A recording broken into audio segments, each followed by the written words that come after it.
The 1920s were a time of prosperity, cultural changes, and technological advancements like the Ford Model T. All of that comes to a screeching halt with the Wall Street crash. On October 29, 1929, otherwise known as Black Tuesday, the United States found itself in a financial freefall.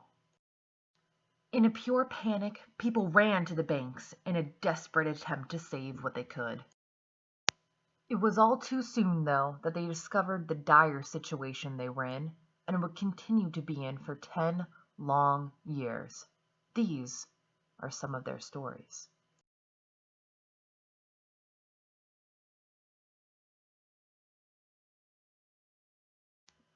I remember all of a sudden we had to move.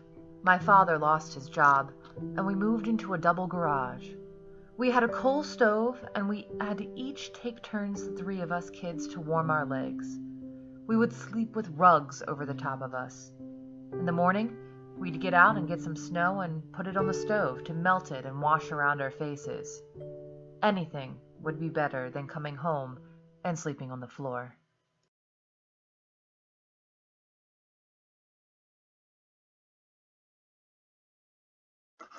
It created a coyote mentality. You were a predator. You had to be. The coyote is crafty. He'll run, but when he's cornered, he'll fight. They'll kill a calf, get in the chicken pen. They're mean. But how else does a coyote stay alive? We were coyotes in the 30s, the jobless.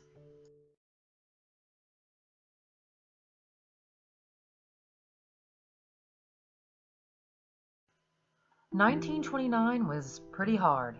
I hoboed, I bummed, I begged for a nickel to get something to eat. I would work from 5 in the morning till 7 at night, washing dishes, peeling potatoes, carrying heavy garbage. We would get to Detroit. They was sleeping on the docks and they would be drunk. Next day, dead. I'd see 'em floating on the river where they would commit suicide because they didn't have anything. Hope would soon come in the form of a Democratic candidate for president, Franklin Roosevelt. Let me assert my firm belief that the only thing we have to fear is fear itself. FDR wasted no time in providing government assistance to the people of the United States. The recovery of the Great Depression was largely due to Roosevelt's efforts, but also because of people's changing mentality, like Dorothy Bernstein, who is pictured here, for example.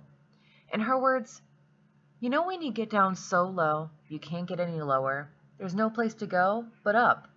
You can do either one of those two things.